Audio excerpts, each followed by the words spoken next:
Under graduate admission के लिए university entrance test यानी कि CUET UG एग्जाम इस बार 15 मई से 31 मई तक कराया जाएगा। और सबसे अलग और खास बात इस बार के एग्जाम की ये है कि एग्जाम पैटर्न में बदलाव कर दिया गया है। यानी कि अगर आप इस बार एग्जाम देने वाले हैं ना, इस बार एग्जाम में बैठने वाले हैं, तो आप नए पैटर्न से एग्जाम देंगे। अब आपके मन में सवाल आएगा कि भाई पैटर्न नया क्या हो गया है, क्या चेंज आ गया है। तो चलिए आपको ना फटाफट और बहुत इजी लैंग्वेज में बदला हुआ एग्जाम पैटर्न और एग्जाम का स्कीम बता देते हैं।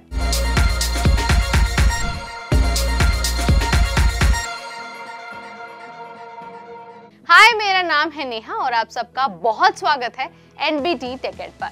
तो अगर आप इस बार अंडर ग्रेजुएट एडमिशन का हिस्सा होने वाले हैं ना, तो आपके लिए बहुत जरूरी है कि एग्जाम पैटर्न आपको पहले से पता हो। तो सबसे पहले हम बता देते हैं कि इस बार क्या चेंज हुआ है पैटर्न में।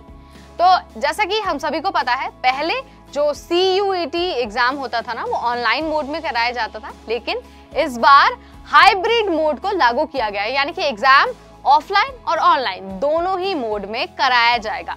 लेकिन किस सब्जेक्ट के लिए CUET एग्जाम CBT मोड में होगा और किस एग्जाम के लिए ऑफलाइन यानी कि पेन पेपर मोड में होगा, इसकी जानकारी तो रजिस्ट्रेशन पूरा होने के बाद ही दी जाएगी। ठीक, अगर बात लैंग्वेज की हो, भाषा की हो, तो कुल 13 भाषाओं में एग्जाम लिया जाएगा। यानी कि असमिया, बंगाली, अंग्रेजी, गुजराती, हिंदी, कन्नड़, मलयालम, मराठी, पंजाबी, उड़िया, तमिल, तेलुगु और उर्दू, इन भाषाओं में स्टूडेंट्स एग्जाम दे सकते हैं। इसके बाद हम बात कर लेते हैं कि स्टूडेंट्स के पास कितने सब्जेक्ट्स का ऑप्शन होने वाला है।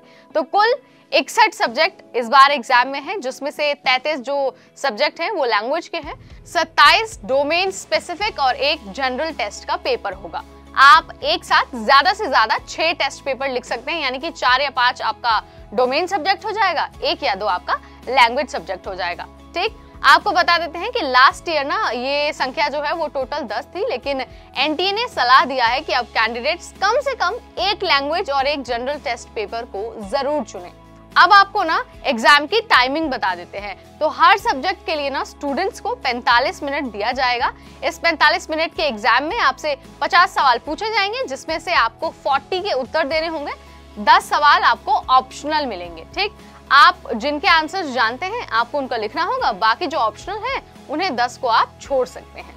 लेकिन यहाँ पर भी ना एक ट्विस्ट है, यानी कि जो एग्जाम का टाइमिंग है ना, उसमें भी ट्विस्ट है।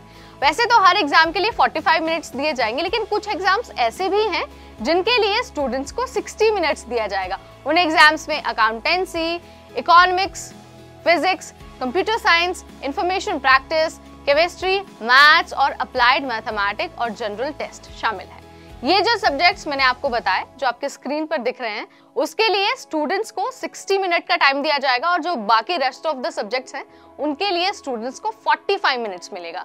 तो अभी आपने जान लिया कि एग्जाम का बदला हुआ पैटर्न क्या है, एग्जाम का स्कीम क्या है, कितने आपको सवाल पूछे जाएंगे, कितना आपको टाइम दिया जाएगा। तो अभी मुझे लगता है कि आपके माइंड में सारी पिक्चर क्लियर हो गई होगी कि आखिर एग्जाम का पैटर्न क्या है। अगर फिर भी आपको कुछ समझ नहीं आता या फिर आपको लगता है कि यहाँ पर कंफ्यूजन है, तो आप हमसे संपर्क कर सकते हैं या फिर आप वेबसाइट पर जाकर इंफॉर्मेशन बुलेटिन चेक कर सकते हैं, वहां पर भी सारे डिटेल मौजूद है। अगर आपको ऐसे अपडेट्स और जानने हैं, ऐसे वीडियोस और देखनी है, तो आज ही सब्सक्राइब करिए हमारे चैनल। अगर ये वीडियो पसंद आए तो इसे लाइक और शेयर करना बिल्कुल ना भूलें। इस वीडियो में इतना ही, अगली बार फिर आएंगे, तब तक मुझे यानी नेहा को दीजिए इजाजत। Stay tuned to NBT टेकेड।